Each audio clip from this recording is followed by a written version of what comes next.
Hey everybody, I'm back here with the Parapulse project. This is the number 2 support guitar, and I'm fixing the bridge post hole where the ferrule goes down into.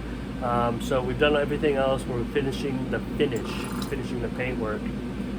Basically what I'm doing now is I'm taking my airbrush and I'm going around the hole and I'm building up layers of clear so I can get the surface level of the finish smooth. So I'm going to do this now, and then I'll put a time lapse at the end of this video so you can see what I'm doing, and then I'll let it sit overnight and I'll come back tomorrow and I'll level that, and hopefully I'll have a nice good finish that I can buff. If that's the case, I'll put it together tomorrow. So this is chapter, I think 8 or 9, so hopefully I get this done in like 10 chapters. So we're at the brutal end. So thanks for checking me out, and we'll see you soon.